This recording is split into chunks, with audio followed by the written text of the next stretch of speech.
welcome back to The Spell, where things are happening. Wait, oh yeah. This is gonna be entertaining due to, what happened? But that still doesn't all add up. She would never. What? Okay. She would never trust him, he thought. No. He believed.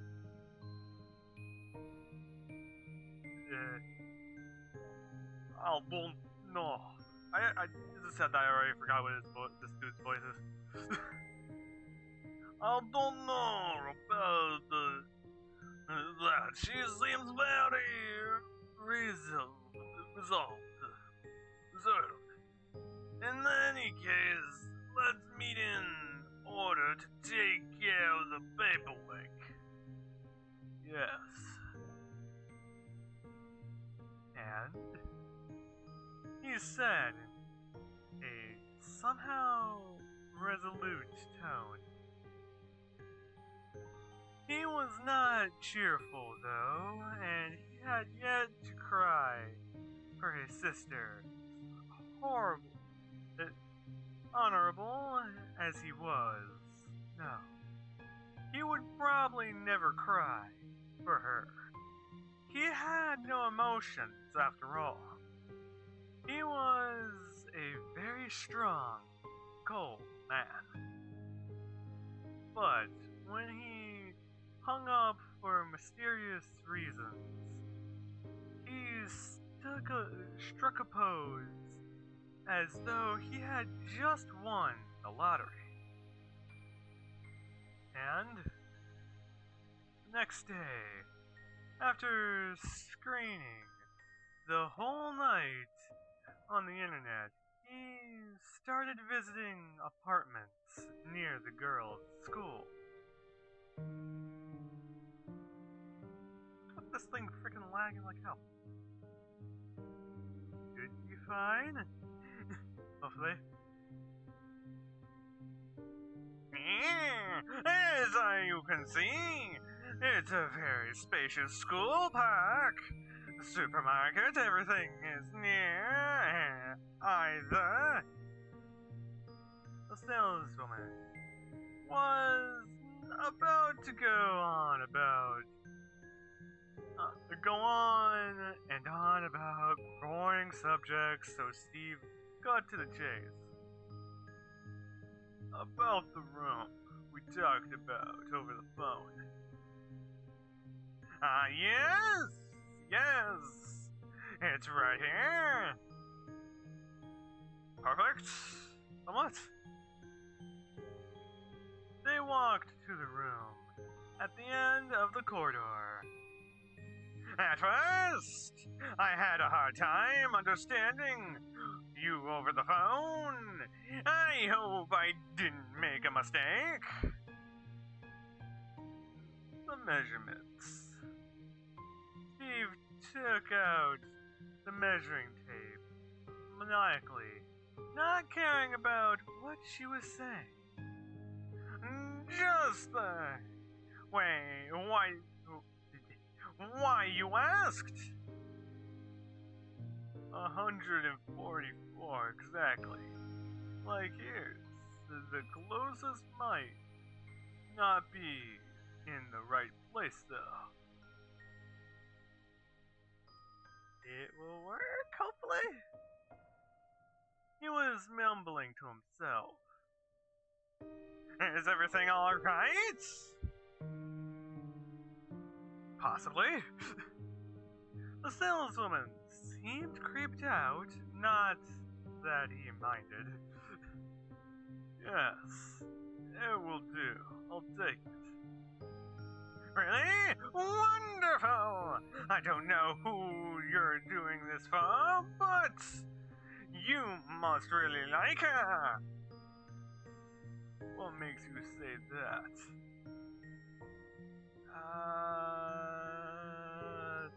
I actually don't freaking know. He looked at her with a blank, distrusted yet pressuring expression.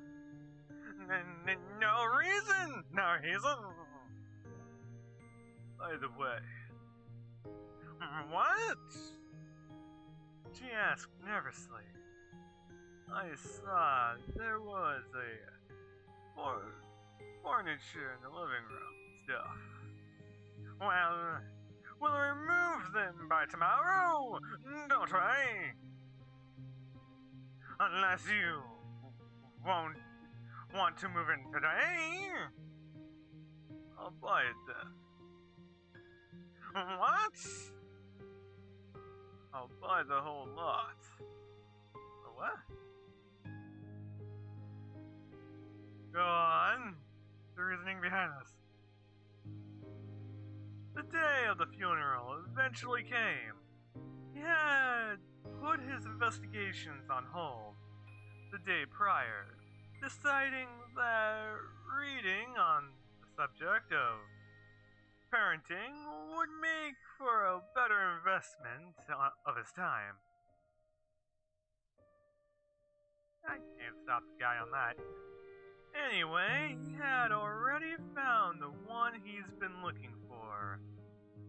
The one only Roxanne that knew the husband and was not in her late 60s was the girl's former teacher.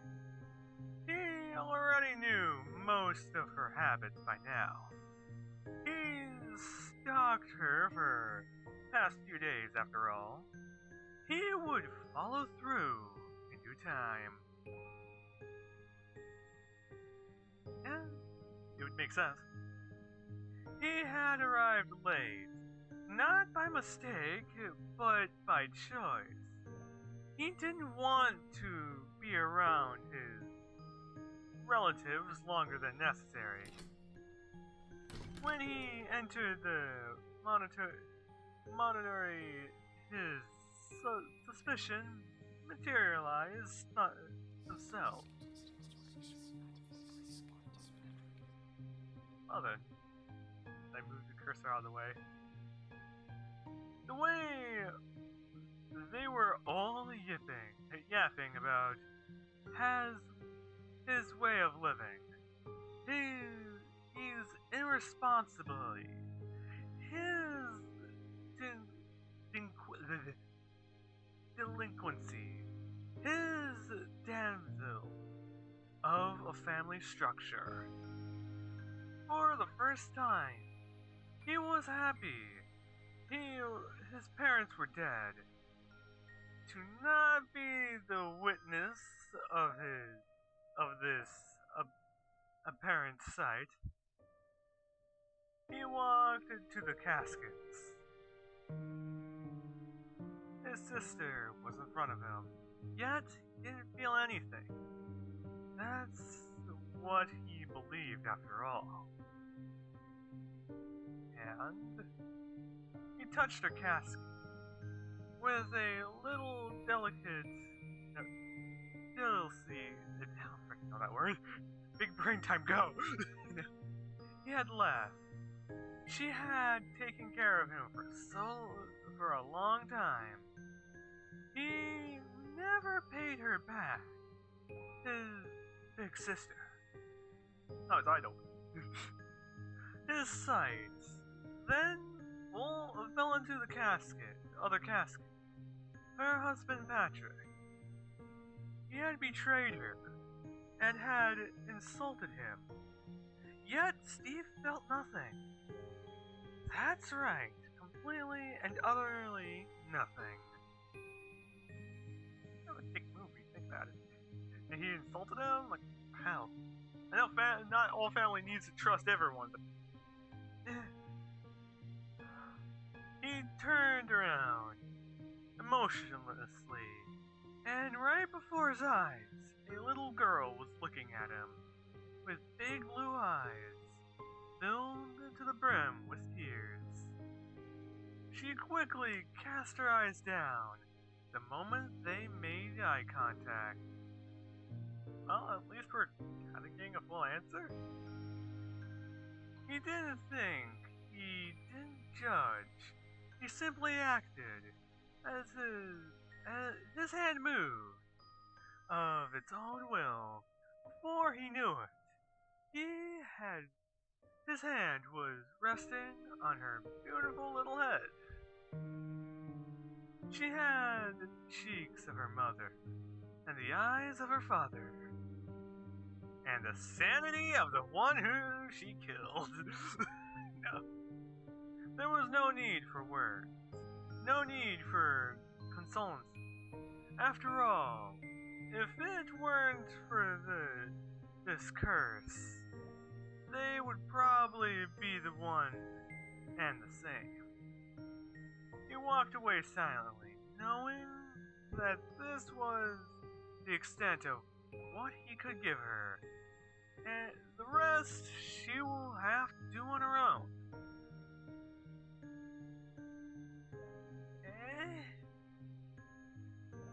He didn't say for the commentary coming, mostly because he didn't want to be late for the meeting, where he would take charge of Alois's custody, even though it was an hour later, but only because he noticed something rather annoying. He didn't have a car. He had burned his old one a couple of days ago in order to fake his death, since then he had mainly been stuck using taxis. Yes, he was using taxis to get all the way there. He wanted to look dependable in front of the girl, if only a little. That's when he noticed his cousin's child leaving at the same time as him. He didn't know he was his cousin's child, though until the young man told him so himself. Steve noticed he had a car, so he thought, why not? At the point he was in. He had nothing to lose. Well, it works. It's a vehicle. It was an old white 90 Taurus. Not well maintained at all. There was all sorts of trash in the back seat. The rust was in the thing from all sides. And even with the doors closed, there was an awful putrid smell coming from it. To be completely honest, it looked more like a dumpster with 4 wheels. Something. How much for the car? Steve asked, as though it was actually for sale. Nothing. He's getting a car. As though it was actually a drivable thing. Cousin son. I'm not selling it. It's a gift for my mother. His mother must hate him. Steve consulted. Rent then. Still I can't. 500 for the month. Well, yes, it says it's 17, so. And with his account, acquired a car, 17-year-old, with a girl he was supposed to impress. With it, the smell was so bad. Even Steve had a hard time with it. And it was coming from a guy who deals with corpses on a regular basis. Well, something. After acquiring the thing, for an hour, she won't even notice. Steve thought innocently. Well, it's something. Sunday. Oh, so we're just going with fucking season 2 then. She looked at him with disgust. Well, there's something. The first strong impression he gave her was disgusted. Disgust. It's not mine. It's a rental. He said casually in order to salvage the situation. Her reaction didn't affect him at all, though he had a mild desire to die on the spot. She eventually entered the car, annoyingly, but as she was doing so, she did something quite unexpected. She put her collar over his nose. She put her collar over her nose. That ain't gonna help. Was this some kind of trick? A life hack? Maybe if it meant not having to smell the order, he would gladly oblige. And so he did oblige. Well, it worked. What are you doing? Elost asked, pouting. Not my problem that you're being so pouty. What's this? Is she perhaps angry at him because he was mimicking her? Was this some kind of accident? Accident technique? Didn't have the right to use? Nothing. Sorry, girl, but this technique is mine now. Well played, motherfucker. Will I take my drink? Of what? Nobody will know. With only 5 minutes later, when he realized that this technique didn't do much good, at least he realized. But either way, I'll end the freaking video here. I hope all of you guys have a great, wonderful time, and fuck's sake. At least we're getting all answers. So I'll see you guys next time.